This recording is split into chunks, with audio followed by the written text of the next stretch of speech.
حضرت عمیر تابعین میں ان کا شمار ہوتا ہے، رومن ایمپائر ان کو پکڑتا ہے، پکڑ کر اپنے محل میں لے جاتا ہے اور جا کر کہتا ہے اگر تو دین عیسوی قبول کر لے تو میں تمہیں آدھے سلطنت دے دوں گا، آدھا تخت و تاج میں حصہ مل جائے گا، اپنی بیٹے کا تجھ سے نکاح کر دوں گا۔ رب کعبہ کی عزت کی قسم میں وہ میرے کریم آقا صلی اللہ علیہ وآلہ وسلم کے عشق کے اندر مستغرق ہو کر بولتا ہے یہ تخت و تاج تمہیں مبارک ہو، ہم آمینہ کے لال کے در کے گداں ہیں، ہمیں آمینہ کا لال مبارک ہو۔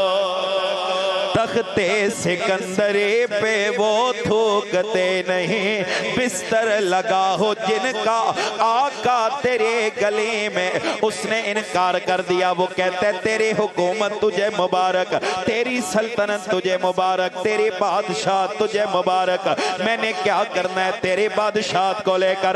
قادری صاحب جملہ یہ کہتا ہوگا اس بادشاہت کو کیا کرنا جس بادشاہت کے اندر محمد عربی کے غلامی نہ ہو، ہم اس بادشاہی کو جوتے کی نوک پہ رکھ دیں گے، ہمیں محمد کے در کے غلامی بڑے پیارے لگتے ہیں۔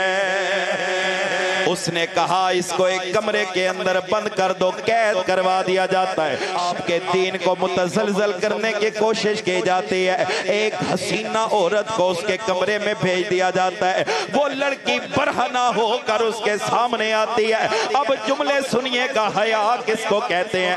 خدا کے عزت کے قسم میرے ملت کے نوجوان بیٹھے ہیں، آؤ اپنی نظروں میں حیا پیدا کر لو، آؤ اپنی سوچ کو پاکیزہ کر لو، اپنے فکر کو پاکیزہ کر لو، اپنے تخیل کو پاکیزہ کر لو، آؤ دیکھو ہمارے اسلاف کا طریقہ کار کیا ہے، آؤ دیکھو نبی کریم کے غلاموں کی شان کیا ہوتی ہے۔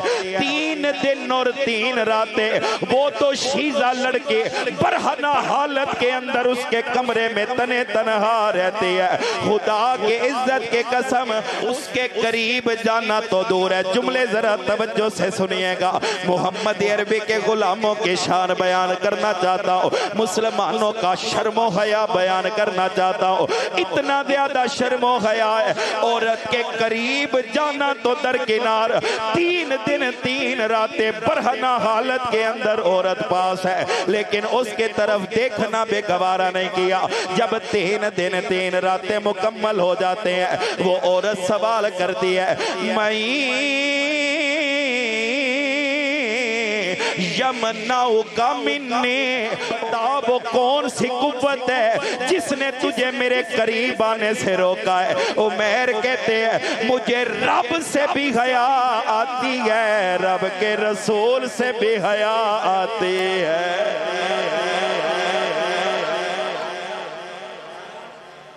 توجہ ہے تے بولو ذرا سبحان۔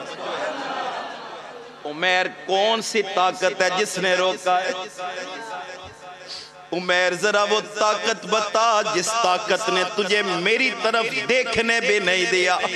عمیر کہتا ہے وہ طاقت عشق مصطفیٰ کی طاقت ہے، جب ان کو دیکھ لیا گئے اب کسی اور کو دیکھنے کی حاجت نہیں، اب کسی اور کو دیکھنے کی ضرورت نہیں، اب کسی اور کی طرف نگاہ کرنے کی ضرورت نہیں ہے۔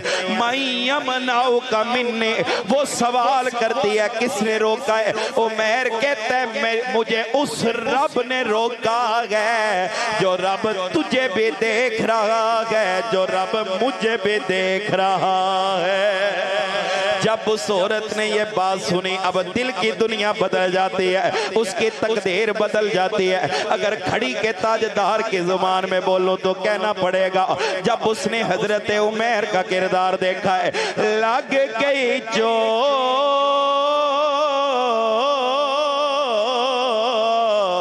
محبت والی تے عشق نشے وچ آیا، او تن من دے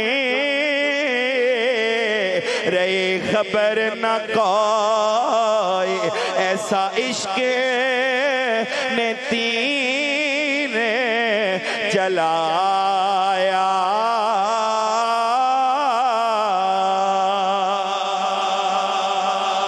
ذرا جملہ دیکھئے گا، جملہ سنیے گا، سارے تقریر ایک طرف، اسرار چشتی کا یہ جملہ ایک طرف، ذرا توجہ سے سنیے گا۔ آؤ ذرا دیکھو نا مصطفیٰ کے غلاموں کی شان۔ جس عورت کو عمیر کا ایمان لینے کے لیے بھیجا گیا تھا، اس نے ایمان کیا لینا ہے؟ ایمان لینے کی بجائے خود ایمان لے آتی ہے۔ اس نے کہا تھا مجھے بھیجا گیا ہے کہ تیرا ایمان لوں، تو نے تو میرا ایمان لے لیا۔ اب تجھ جیسا نیک انسان مرنا نہیں چاہیے، اسے زندگی کا قاصل ہے۔ اس زندان سے میں تمہیں نکالوں گی۔ بولو سبحان اللہ۔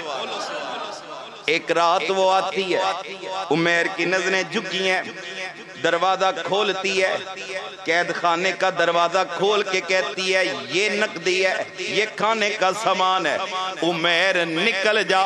تجھ جیسا پاکیزہ انسان زندان میں رہے تو معاشرے کو کس نے ٹھیک کرنا ہے؟